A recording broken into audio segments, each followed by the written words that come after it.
വമ്പോടാർക്കുന്നു ചുറ്റും കഥനജലധിയിക്കോളു താണ്ടാനെനിക്കന്നമ്പോ കഷ്ടം ഭവാനീ ഭയമതു പിരുതുണ്ടേറിടുന്നുണ്ടിരുട്ടും അംഭോജാക്ഷി ഭവാബ്ധികഠിനത കളയാനന്ധകാരം ശമിക്കാനൻപോടൻ നേർക്കു നീട്ടു നലമുടൈനി നീ നിന്നമ്പിളിപ്പൊൻ വെളിച്ചം. ദേവീ ശരണം അമ്മേ. സുപ്രഭാതം, ശുഭദിനം. എല്ലാ ധന്യാത്മാക്കൾക്കും പുലർകാല വന്ദനം. ശ്രീമദ് ദേവി ഭാഗവത നിത്യപാരായണ പരമ്പരയുടെ ഇന്നത്തെ പ്രഭാഷണ വേദിയിലേക്ക് എല്ലാവർക്കും സുസ്വാഗതം. നവമസ്കന്ധത്തിലെ 13-ാമത്തെ അധ്യായമാണ് അവലോകനം ചെയ്തുകൊണ്ടുവരുന്നത്. രാധാറാണിയെ പേടിച്ച് തന്നെ പാനം ചെയ്യാൻ തുടങ്ങുന്ന സമയത്ത് രാധാറാണിയെ പേടിച്ച ഗംഗ ഭഗവാന്റെ പാദങ്ങളിൽ, കൃഷ്ണന്റെ പാദങ്ങളിൽ ശരണം പ്രാപിച്ചു. അതുമൂലം ബ്രഹ്മാണ്ടമൊട്ടാകെ വരൾച്ചയുണ്ടായി. ജലജന്തുക്കളെല്ലാം മരിച്ചു. ദേവന്മാർക്കെല്ലാം ജലം കിട്ടാതെ കണ്ട് തൊണ്ട വരണ്ടു. അവരെല്ലാവരും ബ്രഹ്മൻ, രുദ്രൻ, ഇന്ദ്രൻ മുതലായിട്ടുള്ളവരും മഹർഷിമാരും മുനിമാരും എല്ലാവരും കൂടിയിട്ടിതാ ഭഗവാനെ സ്തുതിച്ചു. രാധാസമേതനായിട്ടുള്ള കൃഷ്ണൻ അവർക്ക് രാസമണ്ഡലത്തിൽ ദർശനം കൊടുത്തു എന്ന് പറഞ്ഞാണ് ഇന്നലെ നിർത്തിയത്. ഭഗവാനെ കണ്ട് അവർക്കെല്ലാം സന്തുഷ്ടിയായി. ചതുർമുഖനോട്, ബ്രഹ്മാവിനോട് പറഞ്ഞു, ഹേ ബ്രഹ്മാവിനെ, ഞങ്ങളുടെ ആഗ്രഹമെല്ലാം, ഹേ ബ്രഹ്മാൻ, അങ്ങ് ഞങ്ങളുടെ ആഗ്രഹമെല്ലാം അറിയിക്കൂ ഭഗവാനെ. അതുകേട്ട ബ്രഹ്മദേവൻ വിഷ്ണുവിനെ, അതായത് ഇവിടെ ശ്രീകൃഷ്ണനെ എന്നർത്ഥം, ഇവിടെ ദേവീഭാഗവതത്തിലെ പല ഭാഗത്തും, ചില ഭാഗത്ത് വിഷ്ണുവെന്നും മറ്റ് പല ഭാഗങ്ങളിലും കൃഷ്ണനെന്നുമാണ്. ഇപ്പം രാധാസമേതനായിരിക്കുന്നത് കൊണ്ട് കൃഷ്ണൻ എന്ന പ്രയോഗമാണ് പറഞ്ഞിരിക്കുന്നത്. ഭഗവാനെ വലം വെച്ച് നമസ്കരിച്ചു. എന്നിട്ട് അവിടെ ആ രാസമണ്ഡലമാകെ കൃഷ്ണമയമായിട്ട് ബ്രഹ്മാവ് കണ്ടു. എല്ലാവർക്കും ഒരേപോലെയുള്ള വേഷം, ഒരേപോലെയുള്ള ആസനങ്ങൾ, ഒരേപോലെയുള്ള വസ്ത്രങ്ങൾ, ആഭരണങ്ങൾ, ഭൂഷണങ്ങൾ മുതലായവയെല്ലാം കണ്ട് ബ്രഹ്മാവ് ഭഗവാനെ സ്തുതിച്ചു. അങ്ങനെ ബ്രഹ്മാവിൻ്റെ സ്തുതിയിൽ സന്തുഷ്ടനായിട്ടുള്ള ഭഗവാൻ ബ്രഹ്മാവിനോട് പറയുന്നു, ആഗച്ഛ കുശലം ബ്രഹ്മന്നാഗച്ഛ കമലാപതേ ആഗച്ഛ മഹാദേവ ശശ്വൽ കുശലമസ്തുതേ. ഹേ ബ്രഹ്മാവേ, ഹേ മുനികളെ, ഹേ മഹാദേവ, നിങ്ങൾക്കെല്ലാവർക്കും സ്വാഗതം. നിങ്ങൾക്കെല്ലാം ശാശ്വതമായിട്ടുള്ള ക്ഷേമമുണ്ടാവട്ടെ. നിങ്ങൾ ഗംഗയെ കൊണ്ടുപോകാനാണല്ലോ വന്നിരിക്കുന്നത്.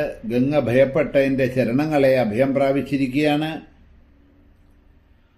എൻ്റെ സന്നിധിയിൽ ഇവളെ കാണാനിടയായ രാധ ഇവളെ കുടിച്ചു പറ്റിക്കാൻ ആഗ്രഹിച്ചു. അതുകൊണ്ടാണ് അവൾ എന്നെ അഭയം പ്രാപിച്ചത്.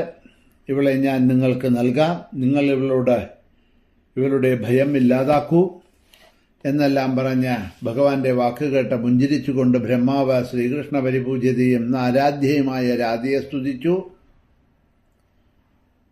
ഭക്തിപൂർവം അവരെല്ലാം സ്തുതിച്ചിട്ട് പറഞ്ഞു, ഗംഗ,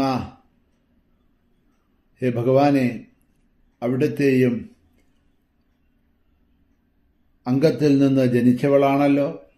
ശങ്കരന്റെ സംഗീതത്തിൽ മുഗ്ധയായി തീർന്ന നിങ്ങൾ ഇരുവരും ദ്രവരൂപത്തിലായി തീർന്നവളാണ് ഈ ഗംഗ.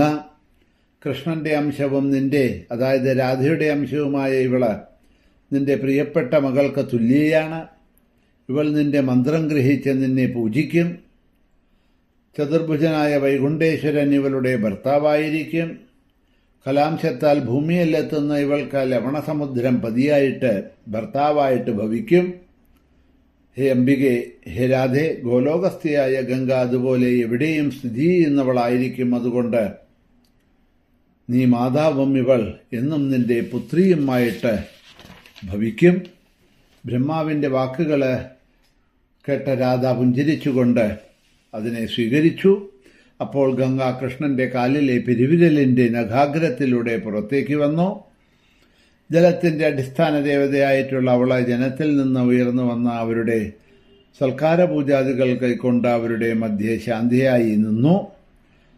ആ ജലത്തിൽ അല്പം ബ്രഹ്മാവ് തന്റെ കമണ്ഡലുവിൽ പകർന്നെടുത്തു. ചന്ദ്രശേഖരൻ കുറച്ചെടുത്ത് സ്വന്തം ശിരസിൽ ധരിച്ചു. ബ്രഹ്മാവ് അപ്പോൾ ഗംഗയ്ക്ക് രാധികാമന്ത്രം ഉപദേശിച്ചു കൊടുത്തു. അവളുടെ സ്തോത്രവും കവചവും പൂജാക്രമവും അതിൻ്റെ നിർവഹണവും ധ്യാനവും ഉപദേശിച്ചു കൊടുത്തു. സാമവേദോക്തമായ ക്രമമെല്ലാം പറഞ്ഞുകൊടുത്തു. ഗംഗ അതനുസരിച്ച് രാധയെ പൂജിച്ചിട്ട് അവരോടൊരുമിച്ച് വൈകുണ്ഠത്തിലേക്ക് പോകാൻ തുടങ്ങി. ലക്ഷ്മി, സരസ്വതി, ഗംഗ, വിശ്വഭാവിനിയായ തുളസി എന്ന 4 സ്ത്രീകളും നാരായണന്റെ പത്നിമാരാണ്. ആ അവസരത്തിൽ ശ്രീകൃഷ്ണൻ പുഞ്ചിരിച്ചുകൊണ്ട് ബ്രഹ്മാവിനോട് പറഞ്ഞു, അറിവില്ലാത്തവർക്ക് കാലവൃത്താന്തമാകെ മനസ്സിലാക്കാൻ വിഷമമാണ് എന്ന്. കൃഷ്ണൻ പറഞ്ഞ വാക്കുകളെ അവിടെ പറയുകയാണ്. ഹേ ബ്രഹ്മാവേ, ഹേ വിഷ്ണു, ഹേ മഹേശ്വര, നിങ്ങൾ ഗംഗയെ സ്വീകരിച്ചോളൂ. കാലവൃത്താന്തം ഞാൻ പറയാം, കേട്ട് മനസ്സിലാക്കിക്കോളൂ. നിങ്ങളും മറ്റ് ദേവന്മാരും മുനിമാരും മനുക്കളും യശസ്വികളായ സിദ്ധന്മാരും പിന്നെ ആരെല്ലാം ഇവിടെ എത്തിയിട്ടുണ്ടോ അവരെല്ലാം ഇപ്പോൾ കാലചക്രം പ്രവർത്തിക്കാത്ത ഗോലോകത്താണ് ജീവിക്കുന്നത്. എന്നാൽ ഇതിനു പുറമേയുള്ള സകല ബ്രഹ്മാണ്ടങ്ങളും പ്രളയജലത്തിൽ മുങ്ങിയിരിക്കുകയാണ്. ഇപ്പോൾ കൽപ്പക്ഷയം സംഭവിച്ചിരിക്കുന്നു. അന്യബ്രഹ്മാണ്ടങ്ങൾ ഏതെല്ലാം ഉണ്ടായിരിക്കുന്നുവോ അവയിലെ ബ്രഹ്മാദികളെല്ലാം ഇപ്പോൾ എന്നിൽ വിലയിച്ചിരിക്കുകയാണ്. വൈകുണ്ഠം ഒഴികെയുള്ള സകലതും ജഗത്തിൽ മുങ്ങിയിരിക്കുകയാണ്. നിങ്ങൾ ചെന്ന സംസാരത്തിലുള്ള ബ്രഹ്മാദി ലോകങ്ങളെ വീണ്ടും സൃഷ്ടിക്കണം. സ്വന്തം ബ്രഹ്മാണ്ടം രചിച്ചു കഴിഞ്ഞാൽ ഗംഗയും അങ്ങോട്ട് വരും. സൃഷ്ടികാര്യം നിർവഹിക്കാനായി ഇതുപോലെ ബ്രഹ്മാണ്ടങ്ങളെ ബ്രഹ്മാദികളെയും വീണ്ടും എനിക്ക് സൃഷ്ടിക്കേണ്ടതായിട്ടുണ്ട്. അതുകൊണ്ട് ദേവന്മാരോടുകൂടി നിങ്ങളെല്ലാവരും വേഗം പൊയ്ക്കോളൂ. കാലം ഇപ്പോൾ വളരെ കഴിഞ്ഞിരിക്കുന്നു. നിങ്ങളുടെ വിശ്വത്തിൽ എത്രയോ ചതുർമുഖന്മാരെ ഇപ്പോൾ ഉണ്ടായി നശിച്ചിട്ടുണ്ട്. ഇപ്പോഴും എത്രയോ ഉണ്ടായിക്കൊണ്ടിരിക്കുന്നു എന്നൊക്കെ അവരോട് പറഞ്ഞിട്ട് രാധികാനാഥൻ അന്തഃപുരത്തിലേക്ക് പോയി. ദേവന്മാർ അവിടെ നിന്ന് പോയി സൃഷ്ടിക്ക് വേണ്ടിയുള്ള പ്രയത്നങ്ങൾ തുടങ്ങി. ഗോലോകത്തിൽ സ്ഥിതി ചെയ്ത ഗംഗ, വൈകുണ്ഠം, ശിവലോകം, ബ്രഹ്മലോകം, അതുപോലെ അന്യലോകങ്ങളിൽ എവിടെയെല്ലാം പണ്ട് സ്ഥിതി ചെയ്തിരുന്നുവോ അവിടേക്കെല്ലാം പരമാത്മസ്വരൂപിയായ കൃഷ്ണന്റെ ആജ്ഞ അനുസരിച്ചിട്ട് പോയി. വിഷ്ണുപാദത്തിൽ നിന്ന് നിർഗമിച്ചതുകൊണ്ട് ഗംഗയെ വിഷ്ണുപതി എന്ന് പറഞ്ഞു വരുന്നു. ഹേ നാരദ, ഇങ്ങനെ ഞാൻ ഗംഗോപാഖ്യാനം പറഞ്ഞു കഴിഞ്ഞു. സാരഗർഭമായ ഈ കഥ സുഖപ്രദവും മോക്ഷപ്രദവുമാണ്. ഇനി അങ്ങക്ക് എന്താണ് കേൾക്കാനുള്ളത് എന്ന് പറഞ്ഞുകൊണ്ട് ഇവിടെ 13ാമത്തെ അധ്യായം സമർപ്പിക്കുന്നു. നമുക്ക് നാളെ മുതൽ അടുത്ത 14ാമത്തെ